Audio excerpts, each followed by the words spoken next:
We have a big event, only 3 days to the presidential election of the United States of America. Let's take you through all the stories that's come in on this day with regards to the last stretch of campaigning that has now intensified in the run-up to this big election. Let's take you through it. Former President Donald Trump was in Wisconsin on Friday, November 1st, telling his supporters that migrants were taking jobs from African Americans and Hispanic Americans as he touted his border security message in the final days of the campaign. Wisconsin is one of the 7 battleground states, along with Georgia, North Carolina, Pennsylvania and Michigan, that Trump is trying to win. Told his supporters that with Wisconsin, he can win the whole thing. In fact, during the rally, Trump battled problems with his microphone, using the opportunity to take a dig at his political rivals for their use of teleprompters when all he needs is a good mic. Let's take a look at what has been said by the former president in this very rally. Of all new jobs, net job gains in the past year have gone to illegal migrants. And the jobs that were taken from African Americans, Hispanic Americans, and union workers. I don't think the unions are too happy about this. But I told you this was going to happen. It was inevitable. They're letting millions and millions of people flood into the country. And the African American population, if you see these numbers, then they're going to release them. But I think maybe, Ron, you should try and get them early because they're really bad. They have taken so many jobs away from African Americans, less from Hispanic, but that's going to catch up. But the African American job picture is unbelievable. And we had it going so good. Now, our next story is from one such battleground that we were just mentioning. This is Michigan. 100+ numbers of the United Auto Workers, UAW, attended a star-studded Get Out of the Vote rally in Detroit Friday, November 1st. Among the high-ranking public officials participating was U.S. Representative for Michigan Debbie Dingell, as well as Representatives Alexandria Ocasio-Cortez and Pramila Jayapal. UAW President Shawn Fain also spoke at the rally. The event was held on the UAW grounds on the Solidarity House lawn overlooking the Detroit River just 4 days before the election day, where auto workers in Michigan could be decisive. Let's take a look at some of these reactions that's in fact coming from this very rally. I can tell you under this administration that we're selling cars and we're doing pretty good. I have not seen much layoffs. In fact, last I just read is our unemployment is down to 4%. That's pretty damn good. Well, he's a liar. I mean, come on. I mean, believe it or not, over the years, as you see the deceptions that's happening between him and the reality of what's really happening to us as working class, we feel it. We feel it. We know he does not represent the working class. I guess that's the bottom line. He just does not represent us. No, I don't think they get enough credit. I think that they've helped the auto industry, and Obama before that helped us, and I haven't seen Trump do anything. I've seen him take credit for moving a big truck that he had nothing to do with, because I was part of it. He had zero to do with it, so he takes credit for stuff he doesn't do, whereas all they've done is try to help us. They've actually even walked on the picket lines to help the UAW, in their belief in trying to get a better agreement for our workers. Yeah, within our union, we've seen numbers go up for Kamala Harris, especially in the last month and a half. With our efforts, with talking to our members, engaging our members, we already had a majority supporting Kamala Harris, but it's went up by over 20% just in the last month. Well, I think there's working class people who have been fooled into believing that, but I mean, I think it's comical. I mean, look at Donald Trump when he played dress up and tried to look like a McDonald's worker. Donald Trump doesn't even understand what a McDonald's worker goes through. He has no clue, and they closed the restaurant down for him to have a private audience that was all staged. I mean, the man doesn't know what working class people go through in any way, shape, or form. He's never had to work like we do. He's never understood what it's like living paycheck to paycheck, not having enough money at the end of the week to pay your bills. So I believe the majority of working class people see him for what he is, and I think people are waking up to what he is. Moving on, American rapper and singer Cardi B gave an emphatic endorsement of the United States Vice President and Democratic presidential nominee Kamala Harris during her campaign stop in West Allis, Wisconsin on Friday, just 4 days away from the Super Tuesday. The female songwriter rejected former President Donald Trump's policies regarding women and reproductive freedom and told the crowd that she would not take any chances with her future and that of her 3 children. Let's take a look at what's been said by the superstar.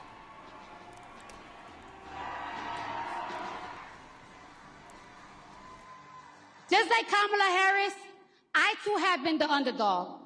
I've been underestimated. My success belittled and discredited. Let me tell you something. Let me tell y'all something. Women have to work 10 times harder, perform 10 times better, and still people question us how we got to the top. Let me tell you something. I can't stand a bully. But just like Kamala, I always stand up to one. All the time, I'm ready for him. Yeah. And I'm going to be real with y'all. I wasn't going to vote this year. I wasn't. But Kamala Harris joining the race, she changed my mind completely. He's going to protect women whether they like it or not. Well, if his definition of protection is not the freedom of choice, if his definition of protection is making sure our daughters have fewer rights than our mothers, then I don't want it! I'm not taking any chances with my future, and not damn sure and taking no chances with the future of my children. All 3 of them! She's passionate, she's compassionate, she shows empathy, and most of all, she is not delusional. We are not going back. We're not going back. We're not going back. No. Because just like Wisconsin's motto tells us, we will move forward. Yes, we will. I love Wisconsin. And I pledge to you, if you give me the chance to fight on your behalf, there is nothing that will stand in my way as I fight for you. Well, all guns seem to be out and blazing at each other when we look at each of these rallies taking place at the end moment, the final stretch of this campaigning ahead of the US presidential election. Ladies and gentlemen, we are slipping into a short break. Do stay tuned to News 9 as we come back with more stories from the battlegrounds. Stay tuned.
Welcome back, ladies and gentlemen. You're watching News 9, and we continue to keep our focus on the United States of America and the big Super Tuesday that we are all headed towards. Let's take a look at the stories that we have for you for this very segment. Now, in the final weeks leading up to the November 5th U.S. presidential election, Republican nominee Donald Trump has spent millions of dollars online and on TV advertisements attacking his Democratic rival Kamala Harris for supporting the issue of taxpayer funds and the use of such taxpayer funds for gender-affirming surgery for transgender inmates. Kamala is for they, them, says the ads running in the competitive battleground states. President Trump is for you. Political analysts, in fact, say transgender rights are rarely mentioned when voters are asked about their top election issues. But Trump and his running mate, J.D. Vance, frequently brings the topic up at the rallies and in interviews. Let's take a look at some of the responses on this very matter. I totally disagree with transgender. It's a mental illness. It should be treated like that. It should not be an accepted thing. You were born, God made you who you are, and you need to be who you are. The Democrats are desperate because they've got no policy. But me personally, keep men out of women's sports. I have a daughter. I wouldn't want any boy going to the bathroom there. And you look at what they did already, giving prisoners transgender. I think it's a scam anyway. Not my most important issue, no. But yes, because Kamala thinks that kids should be able to, that parents should be able to do that with their kids, and also she has said that these illegals coming through, that the government should pay for their surgeries. I think it's terrible to support inmates where there's real needs in the U.S. for people that need real medical help. When you're kind of visibly out to the world, it puts you in an immediate position of danger when the main talking points at political rallies are anti-trans sentiments, and when main political talking points are anti-trans legislation, and that's scary, especially when nobody is financing transgender surgeries in prisons. Personally, I do identify as non-binary, so I use they, them pronouns, so I find it a little comical. I think it's a little funny. Strangely affirming in a way. I definitely have, I've seen those ads, I've been subject to them, I mean from both sides, but personally, it just pushes me more towards Harris because I think it's intentionally trying to alienate the transgender community. Now, ahead of the big day, that is 5th of November, some businesses in Washington, D.C. are boarding up amid concerns about election day unrest. Opinion polls, both nationally and in the 7 closely divided states, show former President Trump locked in a tight race with Vice President Harris 4 days before the election. Now, Trump continues to falsely claim his 2020 loss to Democratic President Joe Biden was the result of widespread fraud in multiple states that Trump lost, while he and his supporters have spread baseless claims about the elections. Trump on Thursday stepped up his unfounded allegations that probes into suspect voter registration forms in Pennsylvania are proof of voter fraud. Some of his supporters alleged voter suppression when long lines formed this week to receive mail-in ballots. Harris Democrats, in fact, meanwhile, are preparing for the possibility that Trump could try to prematurely claim victory.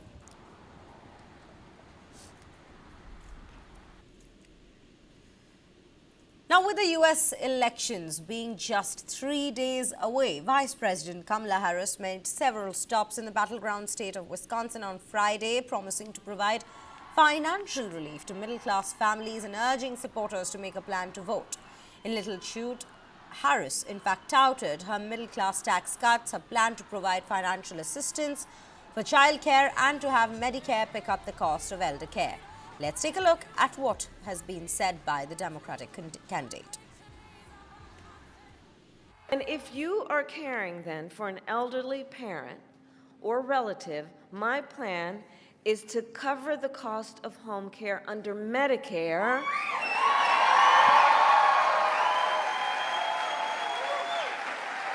So you don't have to worry about either spending down whatever savings you have to qualify for Medicaid or quitting your job and cutting off a source of income to be able to stay at home. In particular, if you're in the sandwich generation, meaning that you are taking care of your kids while you are taking care of a parent. It's about dignity. And my plan will also lower the cost of childcare. Again, about dignity. About dignity. Your vote is your voice, and your voice is your power. It is your power.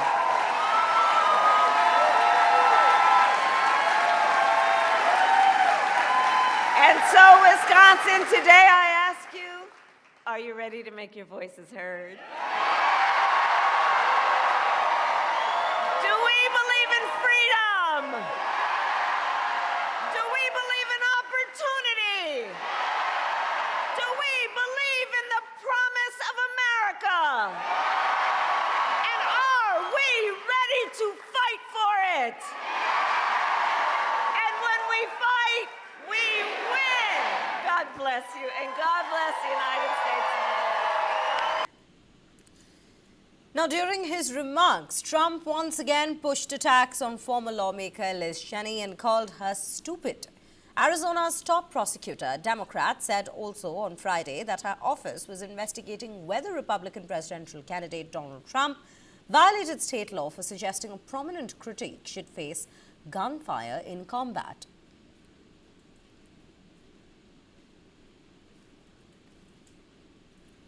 She's a radical war hawk. Let's put her with a rifle standing there with 9 barrels shooting at her, okay? Let's see how she feels about it. You know, when the guns are trained on her face.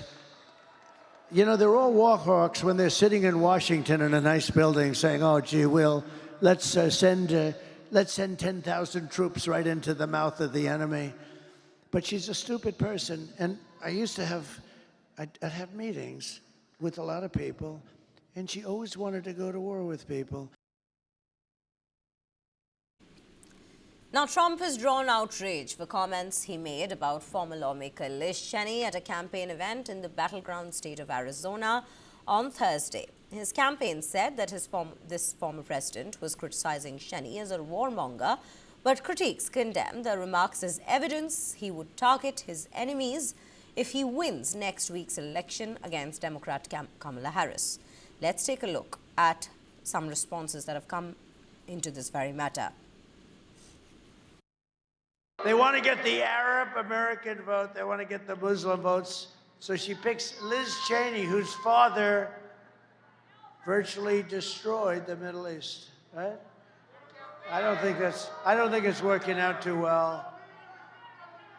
You know, it's interesting. If you give, Liz Cheney, she talks big, oh, I want war. She always wants war. Every time I was with her in the White House, we should attack this nation, that nation. Nations that people never even heard of, we should attack. She's a big tough guy, she's a big tough one. She's a tough one. But if you gave Liz Cheney a gun and put her into battle facing the other side with guns pointing at her, she wouldn't have the courage or the strength or the stamina to even look the enemy in the eye. She wouldn't have. She sits back in Washington, oh, we ought to go and attack Iran, Iraq. We're going to attack everybody. That's why I broke up with her. All she wanted to do is go to war with everybody. Because she, like Kamala, is a stupid person. It's easy for her to say she wants to start wars from the comfort of her nice home. Pretend that we're 1 point down. We're not. We're up. But pretend that we're 1 point down. On Tuesday, you have to stand up and you have to tell Kamala that you've had enough. You can't take it anymore. You're the worst vice president in history. You're the worst border czar in the history of the world. We're not going to let you destroy our country. Kamala, you're fired. Get the hell out of here.